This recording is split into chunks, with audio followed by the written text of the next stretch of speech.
YouTube, man. Today we got 1090 Jake on the floor. Larry Hoover, the gangster disciple founder who told after being shot. I ain't gonna lie, that boy talking crazy in the title. We're gonna see about it though. You know me, I get straight to the video. If you're new to the channel, make sure to hit that subscribe button for the kid. Let's get it. Man, what's up, everybody? Welcome back to another episode of EOS. It's 1090 Jake, man. I'm rocking with y'all and y'all rocking with me. And for this video, we're going to be speaking on some prehistoric paperwork that hit the internet that I'm not even responsible for, but I fact-checked it. And in this video, we're going to be speaking on Larry Hoover identifying two rival gang members to police that shot him. Tell him, bro. Who free, bro? My mother, he free. Who? Larry Hoover, he free, bro. Yes, sir. Larry free. They mad that we is GD. Free them gangsters. Free Larry Hoover. Now, President Trump just gave the presidential middle finger to anyone who ever called him racist after not only pardoning NBA YoungBoy who's about to go on a mega tour, but commuting the sentence of the. Booking.com has all kinds of stays. No, that's crazy how Trump just did that though, right? I know what Trump trying to do though, right? Do not. I know what he's trying to do. Find exactly what you're booking how he just pardoning them folks like Booking.com. Booking.yeah. Then he did his nigga Hoover. Transmission repair. He did Radiator yak. repair. Alternator Damn, repair. boy. You can see You know what he trying repairs to do and now. maintenance can become Larry Hoover. His name is Larry Hoover. He's the reputed leader of the black gangster Disciples street gang, one of the largest in the nation. For 20 years, he's been locked behind prison walls because of a murder conviction. This week, he goes before the state parole board, and he could soon be a free man. Done my time. I paid my debt to society. Anytime you do a extensive amount of time, it can have two effects. It can harden you, or it can make you think. And I've thought. Now, for those that don't know, Larry Hoover is the founder and former leader of the Gangster Disciples, a major street gang based in Chicago that spread from the Midwest, dominating parts of the South, and even reaching out to the Northeast. To this day, many prominent rappers are members of the Gangster Disciples, while other rappers have been known sworn enemies to the Gangster Disciples. Larry Hoover, a kingpin, gang lord, murderer, is a man whose name has held power for over 50 years. But today, his legacy is in question as the unthinkable has happened. Remo from No Jumper would post to Instagram a photo of what appears to be prehistoric paperwork, detailing a shooting in which Larry Hoover himself was the victim. Parker High School sat in the Inglewood neighborhood on the south side of Chicago. On September 4th, 1968, it was the first day of school, and it would be turned to a crime scene. Leader of the Supreme Gangsters, 18-year-old Larry Hoover informed the police that he was standing in the school hall. Hairstyle crazy though. And it's really how they was wearing that shit back then. Crazy. I'm trying to say. Just outside the principal's office when two members of the East Side Disciples appeared. They were identified as 18-year-old James Highsmith and 20-year-old Leonard Longstreet, and they did not go to Parker High. Hoover told police the two walked past me in the hall, and Highsmith smiled. Then Longstreet said, "Burn him," and Highsmith pulled a gun and started shooting. I got hit. Larry Hoover, the 18-year-old leader of the Supreme Gangsters that came before the Gangster Disciples' creation, flat out told the police two rival gang members entered his school and shot him. Bullets struck two other students, both 15 years old. Larry and the two others were all shot in the legs and rushed to a hospital. Only minutes after the shooting, police arrested the two gang members who were out on bond for two separate shootings. A Cook County grand jury would indict the two men on charges of aggravated battery on Larry Hoover. Now, this is going to piss a lot of people off. Before I do that, I wanted to confirm whether this was even true, because this didn't seem to be an arrest report. This looked like a newspaper clipping. So I dug into the Chicago Tribune dating back 57 years ago, and what I found was page 14 of the Chicago Tribune from September 5th, 1968, the day after the shooting. The article was titled, "Police Arrest 2 in Shooting of 3 Students, Gang Rivalry Blamed for Violence." 3 youths were shot down in Parker High School in what police described as a continuing battle between rival street gangs. Inglewood police said the shooters were identified by the victims in the hospital and several other witnesses. The police identified Larry Hoover as a gang member, and again, the article would state Hoover told police who shot him and how it happened. Now, this would be considered snitching by anyone following the quote-unquote code. But what about the Hoover told Hoover as a gang member, and again, the article would state Hoover told police who shot him.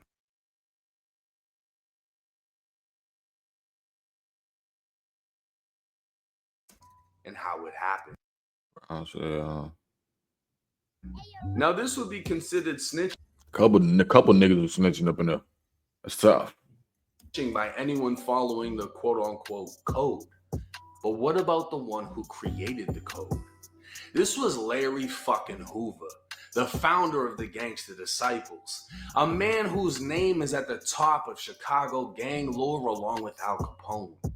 And this wasn't the last time he'd be mentioned in a newspaper. 2 years later, it was 1970, and Hoover was one of 3 arrested for gunning down a 19-year-old on 69th. 3 years after that, a 24-year-old was kidnapped and shot to death. Hoover would be picked up on a murder warrant, and a week later, a witness set to testify against Hoover was found dead on the south side with 2 holes in the back of his head. It was too late, though. The 26-year-old had already given a deposition to police stating he witnessed Hoover and another man kidnap the victim the day before the victim was murdered. That boy Hoover was moving out here, boy. He was out here blitzing them boys, yeah. Tough.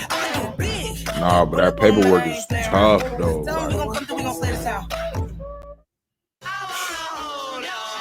Jay, yeah. You definitely gonna piss off a lot of niggas, for sure. Find them G's at your doorstep, fool. In an alley, allegedly because he was suspected of stealing drugs from the gang's supply. This murder was what took Larry Hoover off the streets of Chicago at the age of 23.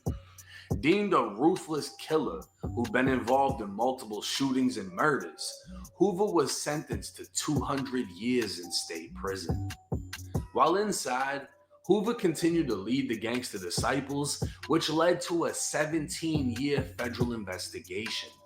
In 1995, Hoover was indicted by the feds from state prison and 2 years later sentenced to 6 federal life sentences for conspiracy, extortion, money laundering, drugs, and continuing to engage in a criminal enterprise. Larry Hoover ran the Illinois state prison system like a gangster disciple warden. So the feds took him where he'd be helpless, stripping him of all power. In prison since 1973, Hoover spent nearly 30 years at ADX Florence, the federal supermax. That nigga looking like D-Rose, no cap. His neighbors would be terrorists, mass killers, and cartel leaders. His cell could only hold 1 man. A shower would be brought to his cell, and his mail would be seen through a screen as physically touching it was too much of a privilege. Larry Hoover, for the last 30 years, has been in a cold concrete hell until now. Trump commuted the sentence of Larry Hoover, which led many to believe Hoover was going to be a free man. But many fail to realize Hoover was serving 200 years before the feds stepped in, and he has to finish it. A bittersweet victory for those that know him, as he's one step closer to home, being now that he'll be back in Illinois. But at 78 years old, it isn't known how long he has to continue fighting for his freedom. One would assume that's crazy how it's crazy. That's crazy. He didn't even get to live his life for real. Like, crazy. He didn't even really get to live that shit. He got to live some shit, but he ain't got to live that shit, fool. You feel me? Like, folks ain't got to experience how it feels to be 30 years old, 40 years old, 50 years old, outside in the real world. You feel me? See how shit is moving now. You feel me? The early 2000s. You feel me? That shit crazy. The transition, man. Crazy. I'm pretty sure he would have looked way better if he was outside, you feel me, doing his thing or whatever. He'd be treated like a Right god way. in Illinois State Prison. The man is a Chicago legend, but one can also wonder, why is it always when someone's about to be released, paperwork comes out of nowhere? We saw the same thing happen with Big Meech, and how everyone, including Meech, thought he'd be welcomed home like royalty, and instead, the former drug lord is doing Instagram promo. But what about the GDs? How are they going to react to reading the clear black and white of Larry Hoover, the very founder of their beliefs, identifying the two rival gang members who shot him when he was 18? Does it not count because it was so long ago, or because Hoover became so powerful? Nobody dared talk about his statement without the risk of being killed. As of May 29, 2025, Larry Hoover is no longer in federal custody, and according to the Illinois Department of Corrections, he's been transferred to Dixon Correctional Center, a medium security prison. Hoover's current release date is October 25th, 2066. Now I'm going to say this first and foremost. Man, fool. My boy put up. Hold on. It's fucked. Damn, Larry Hoover.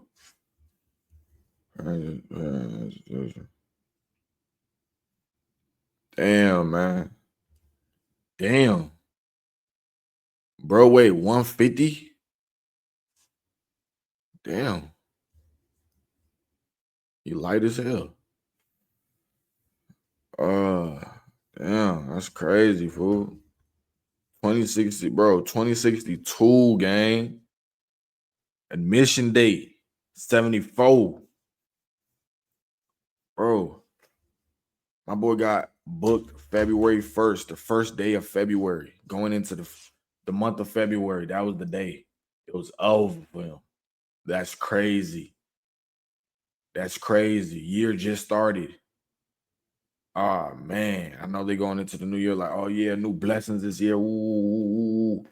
Now this happening right here. That's tough. That's tough. 2066. Now I'm going to say this first and foremost, and with all due respect. If you weren't born in the 50s or the 60s or are a direct relative of Larry Hoover, I don't give a fuck what you have to say.